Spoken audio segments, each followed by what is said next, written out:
అందరూ ఎలా ఉన్నారు? సో నేనైతే ఇంకొక కొత్త ఇన్ఫర్మేషన్ తో మళ్ళీ మీ ముందుకు వచ్చాను.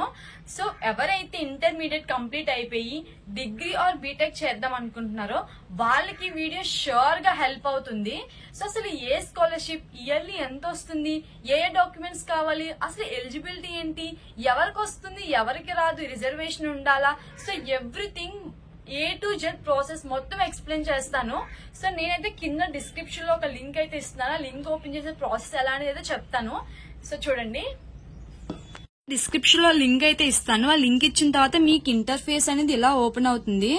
సో ఫస్ట్ మీరు ఇక్కడ అప్లై స్కాలర్షిప్ అని ఉంది కదా, దాని మీద క్లిక్ చేయాలి. ఇక్కడ కింద లాగిన్ ఉంది చూడండి. సో లాగిన్ మీద క్లిక్ చేస్తే సో మీకైతే ఇలా ఓపెన్ అవుతుంది. ఫస్ట్ ఇక్కడ ఎంటర్ ఓటీఆర్ అండ్ పాస్వర్డ్ అయితే అడుగుతుంది. సో మనకి ఇక్కడ ఓటీఆర్ అనేది కావాలి అంటే మీరు ముందుగా సో బ్యాక్ వచ్చి ఓటీఆర్ అనేది మనం ఫస్ట్ క్రియేట్ చేయాలన్నమాట. మనకంటూ ఒక యూనిక్ గా ఒక ఓటీఆర్ కోడ్ అయితే ఉంటుంది. ఆ నెంబర్ మనం రిజిస్టర్ చేసుకోవాలి. సో బ్యాక్ వస్తే మళ్ళీ మీకు ఇక్కడ గెట్ యువర్ ఓటీఆర్ కనిపిస్తుంది కదా. సో అక్కడ 1 టైం రిజిస్ట్రేషన్ అని చెప్పి ఒక యూనిక్ గా ఒక 14 డిజిట్ నెంబర్ అయితే మనకి ఇస్తారు. ఇక్కడ అప్లై నౌ అని చూడండి, క్లిక్ చేస్తే సో అప్లై నౌ మీద క్లిక్ చేయగానే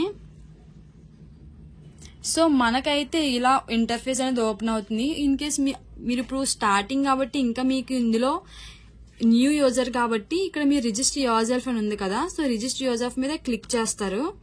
క్లిక్ చేసిన తర్వాత ఇక్కడ మీకు డీటెయిల్స్ అన్ని అడుగుతుంది. ఇక్కడ మీరు చెక్ డీటెయిల్స్ అన్ని క్లిక్ చేసిన తర్వాత అంటే నాకు ఆల్రెడీ ఓటీఆర్ అకౌంట్ ఉంది, నాకు ఆల్రెడీ స్కాలర్షిప్ అనేది వస్తుంది అనమాట ఎవ్రీ ఇయర్. సో అందుకోసం నాకు ఆల్రెడీ ఉంది కాబట్టి నేను క్లిక్ చేయట్లేదు.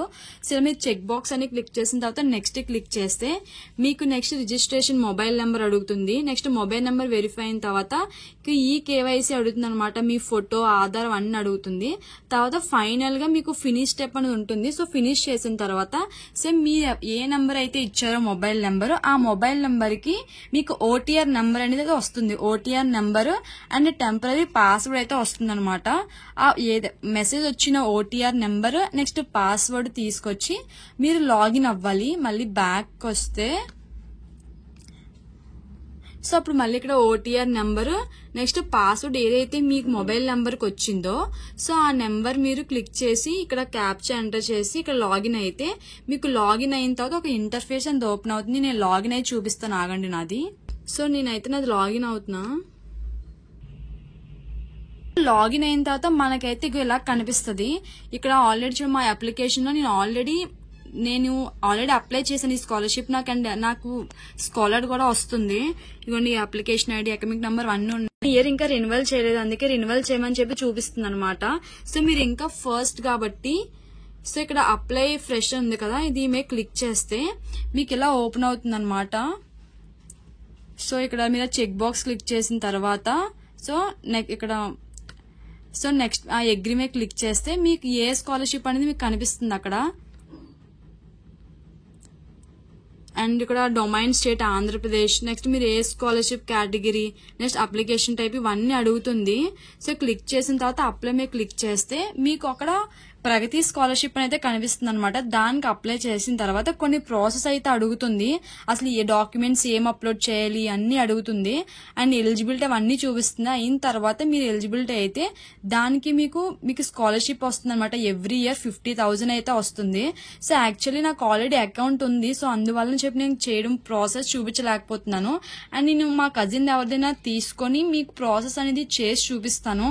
యాక్చువల్లీ ఇంకా ఎవరు కాలేజ్ జాయిన్ అవ్వలేదు కదా, ఇంకా మీకు కౌన్సిలింగ్ అవ్వలేదు ఇంటర్ వాళ్ళకి.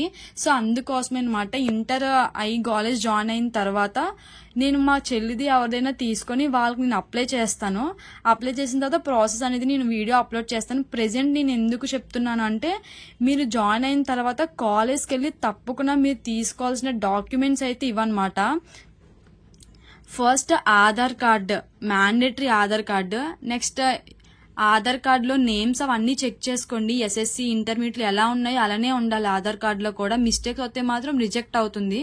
Next class 12th class mark sheet అయితే ఇంపార్టెంట్. ఎందుకంటే ఈ స్కాలర్షిప్ ఎవరైతే 80% అబవ్ ఉందో వాళ్ళకి మాత్రం అప్లికేబుల్ అనమాట. And next income certificate, caste certificate, disability certificate in case మీకు డిజేబిలిటీ ఉంటే, and next bank account details కూడా ఒక స్టూడెంట్వి మాత్రమే ఉండాలి. ఇన్ కేస్ మీకు లేకపోతే చేయించుకోండి. అందుకే నేను ముందుగా వీడియో చేసి పెడుతున్నా. ఎందుకంటే పక్కా స్టూడెంట్దే ఉండాలి. అండ్ మీరు వన్స్ కాలేజ్ జాయిన్ అయిన తర్వాత ఈ సర్టిఫికేట్స్ అని చెప్పి మిమ్మల్ని కాలేజ్ మొత్తం చాలా తిప్పించుకుంటారు. సర్టిఫికేట్స్ త్వరగా ఇవ్వరు. ప్రిన్సిపల్ అని, వైస్ ప్రిన్సిపల్ అని, హెచ్ఓడి అని చెప్పి అలా సైన్స్ కోసం చాలా టైం పట్టేస్తుంది అనమాట. అందుకే మీరు కాలేజ్ జాయిన్ అయిన వెంటనే ఈ సర్టిఫికేట్స్ అని తీసుకుని మీ దగ్గర ఉంచుకోండి. నేను ప్రాసెస్ కూడా పెడతాను. వన్స్ మీకు కౌన్సిలింగ్ స్టార్ట్ అయిపోయి ఫస్ట్ కౌన్సిలింగ్ కాలేజ్ అలాట్ అయిన వెంటనే నేను ఎలా ప్రాసెస్ చేయలేదంటే పెడతాను.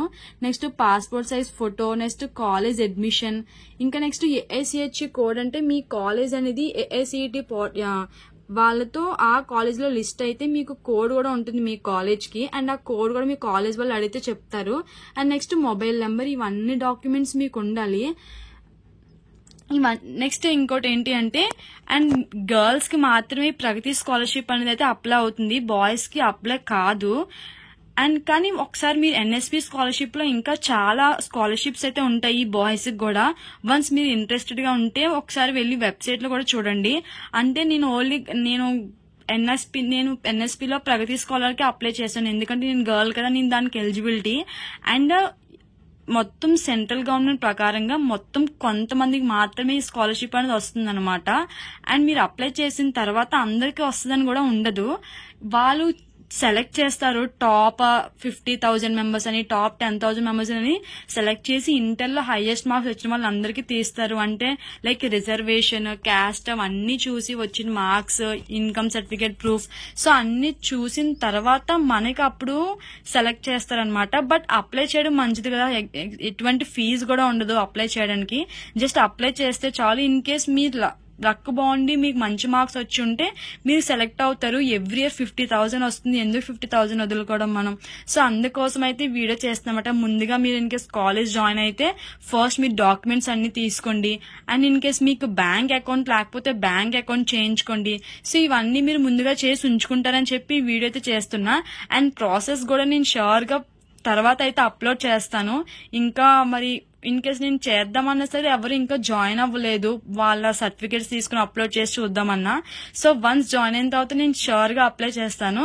అండ్ మరి అప్డేట్స్ కోసం don't forget to subscribe Bhavani Shetty channel. సరే మరి మళ్ళీ కలుద్దాం. బాయ్.